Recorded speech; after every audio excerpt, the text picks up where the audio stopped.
আসসালামু আলাইকুম রহমতুল্লাহি বারাকাতু।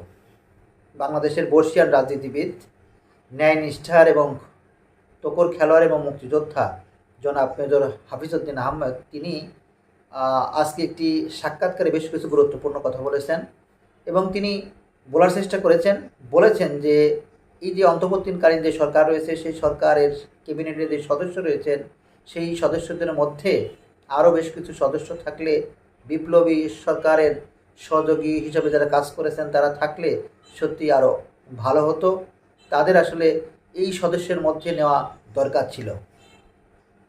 এই তাদের কথা বলতে গিয়ে তিনি যাদের নাম বলেছেন, ডক্টর পিনাকি ভট্টাচার্য, এরপরে আপনার ইলিয়াস হোসেন, কনক সরার এবং লেখক ও চিন্তাবিদ আপনার আপনার সলিমুল্লাহ খান। অর্থাৎ এই যে যারা যে আপনার ছাত্র জনতার মাধ্যমে যেই ঐতিহাসিক বিপ্লবটি ঘটল সেই ঐতিহাসিক বিপ্লবের সহযোদ্ধা হিসাবে এই ডাক্তার পিনাকি ভট্টাচার্য এবং যাদের কথা বললাম তারা বিশেষ অনস্বীকার্য অবদান রেখেছিলেন। সেই জায়গা থেকে এই ক্যাবিনেটে তাদের জায়গা দেওয়াটা ভালো হতো বলেই তিনি তার মত দিয়েছেন। নিশ্চয় আপনারা জানেন যে বাংলাদেশের রাজনীতির প্রেক্ষাপট এবং কখন কি ঘটেছিল এবং কিভাবে এই ডক্টর পিনাকি ভট্টাচার্য বাংলাদেশের লাখ লাখ তরুণ যুব সমাজ এবং সমস্ত নাগরিকের মনের মধ্যে জায়গা করে নিতে পেরেছিলেন।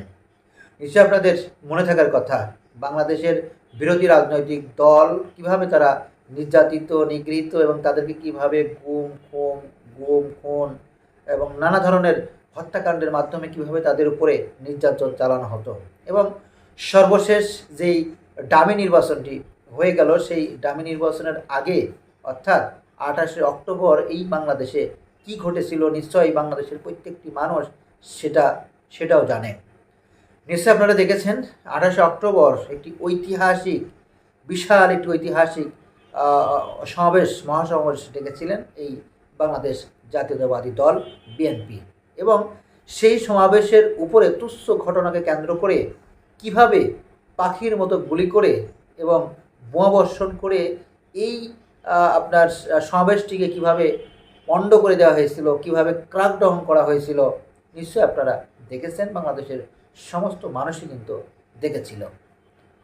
তার পরবর্তীতে আপনারা নিশ্চয় দেখেছেন বিক্ষুব্ধ জনতা একজন পুলিশকে হত্যা করার কারণে আপনার এই বিএনপি রাজনৈতিক প্রথম শ্রেণী থেকে শুরু করে দ্বিতীয় শ্রেণীর প্রত্যেককেই কিন্তু সেই সময় ধরে জেলখানায় নেওয়া হয়েছিল এবং তাদের যেই নীল নকশা ছিল সেই নীল নকশার বাস্তবায়ন করতে গিয়েই তারা এই সমস্ত নেতা কর্মীদেরকে আপনার জেলে রেখে তারা একটি নির্বাচন করার দিকে তারা হাঁটতেছিল এবং তারা ফাইনালি সেই নির্বাচনটা তারা করতে সক্ষম হয়েছিলেন।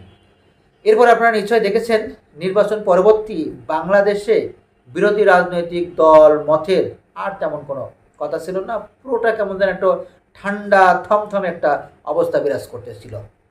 আর নিশ্চয় আপনারা জানেন যে ওই সময় বিরোধী রাজনৈতিক দল বিশেষ করে বিএনপি তারা অনেকটাই আমেরিকার উপরে বেশ ঝোঁকা ছিল, যে কারণবশত তাদের রাজনৈতিক যে কর্মকাণ্ড, রাজনৈতিক যে কর্মসূচি সেটা বাস্তবায়ন করতে গিয়েও তাদেরকে বেশ বেগ পেতে হয়েছে। কারণ তাদের ভিতর থেকে একটা আপনার চিন্তাই ছিল হয়তোবা আমেরিকা কোনোভাবে এই স্বৈরাচার সরকারকে হটিয়ে দিয়ে তাদেরকে বসিয়ে দিবে। যাই হোক, যদিও সেটা ঘটেনি। পরবর্তীতে আপনার এই যে 28শে অক্টোবর তাদের উপরে ক্র্যাকডাউন চালিয়ে তাদেরকে দমন করে তাদেরকে জেলে ঢুকিয়ে কিভাবে এই বাংলাদেশে ডামি একটি নির্বাচন হয়েছিল আপনারা নিশ্চয়ই দেখেছেন। নির্বাচন পরবর্তীতে এই বাংলাদেশে আর তাদের বিরুদ্ধে কথা বলার মতো তেমন মানুষ ছিল না। হঠাৎ একজন ব্যক্তির উদয় হলো, অর্থাৎ এই ডাক্তার পিনাকি ভট্টাচার্য, যিনি একজন ব্যক্তি যিনি একাই এই সরকারের বিরুদ্ধে লড়াই করা শুরু করেছিলেন, যিনি একাই ইন্ডিয়ান পণ্য বয়কটের ডাক দিয়ে বসেছিলেন এবং তার ডাকে সারা বাংলাদেশের তরুণ যুব সমাজ তারা কিন্তু ঝাঁপিয়ে পড়েছিল। তার সেই ইন্ডিয়ান প্রোডাক্ট বয়কটের যে স্লোগান ছিল, সেই স্লোগানটি সারা বাংলাদেশের প্রত্যেকটি নাগরিকের কানে কানে পৌঁছে দিয়েছিলেন, যা সত্যি একটি অতুলনীয় একটি আপনার অভাবনীয় একটি আপনার আন্দোলন ছিল। সে আন্দোলনটি খুবই সুন্দরভাবে, দারুণভাবে, সুকৌশলে কিন্তু সে আন্দোলনটি দীর্ঘ সময় ধরেই চলে আসতেছিল এবং যেখান থেকে বাংলাদেশের মানুষ মনে করতেছিল যে এই স্বৈরাচার নিপীড়িত নির্যাতিত সরকারের শক্তি কমিয়ে এই সরকারকে এই দেশ থেকে বিদায় দেওয়া সম্ভব হবে। তারই প্রেক্ষিতে আপনারা দেখেছেন যে বাংলাদেশে এই মানুষদেরকে সুসংগঠিত করার জন্য, এই মানুষদেরকে ইন্ডিয়ান বিরোধী করার জন্য, ইন্ডিয়ার প্রতি এই মানুষদেরকে খেপিয়ে তোলার জন্য, অর্থাৎ যেই ইন্ডিয়ান সরকার এই বাংলাদেশের এই আপনার স্বৈরাচার সরকারকে টিকিয়ে রেখেছিল এবং টিকিয়ে রাখার জন্য প্রতিবার নির্বাচন আগেতেই ভূমিকাটা রেখেছিল, তার প্রেক্ষিতে এই ডাক্তার পিনাকি ভট্টাচার্য একটি ঐতিহাসিক তিনি একটি আন্দোলন শুরু করেছিলেন, যার সেই আন্দোলনের রেজাল্টও কিন্তু আমরা দেখছিলাম কত দ্রুত সেই রেজাল্টের আপনার গুরুত্বটা সারা বাংলাদেশে, তাৎপর্যটা সারা বাংলাদেশে প্রভাব ফেলতেছিল। পরবর্তীতে এই যে চলা অবস্থায় বাংলাদেশে একটি আপনার বিপ্লব প্রতিষ্ঠিত হলো। তার আগে আপনারা নিশ্চয়ই দেখেছেন যে ইলিয়াস হোসেন কিন্তু অত্যন্ত গুরুত্বপূর্ণ ভূমিকা রেখেছেন, কনক সরার অত্যন্ত ভূমিকা রেখেছিলেন এবং এই যে আপনার লেখক চিন্তাবিদ তিনিও কিন্তু বিশেষ গুরুত্বপূর্ণ ভূমিকা রেখেছেন। সুতরাং সেই জায়গা থেকে এই যে বিপ্লবী যে একটি বিপ্লব ঘটলো, সেই বিপ্লব ঘটার পেছনে যে ক্ষেত্রটা তৈরি করেছিল এই ডাক্তার পিনাকি ভট্টাচার্য, এই ক্ষেত্রটার কারণেই কিন্তু এই বাংলাদেশে যখন ছাত্র জনতার যে একটি বিপ্লব যেটা ঘটলো, সেই বিপ্লব ঘটার ক্ষেত্রটা কিন্তু সেই সময় এই ডাক্তার পিনাকি ভট্টাচার্য এবং এই বেশ কয়েকজন মানুষ তারা কিন্তু তৈরি করেছিলেন।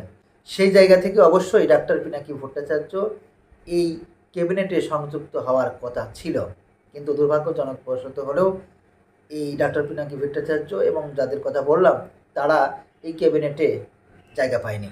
তবে আমরা এটা বিশ্বাস করি ডাক্তার পিনাকি ভট্টাচার্য এই বিপ্লব সংগঠিত করার জন্য, এই বিপ্লব ঘটার জন্য তার পিছনে যে অবদান রেখেছেন, তার পিছনে যে তাৎপর্য গুরুত্বপূর্ণ ভূমিকা রেখেছেন, অবশ্যই তার এই গুরুত্বপূর্ণ অবদানের জন্য তিনি অবশ্যই মূল্যায়িত হবেন, সেটা আজ না হয় কাল।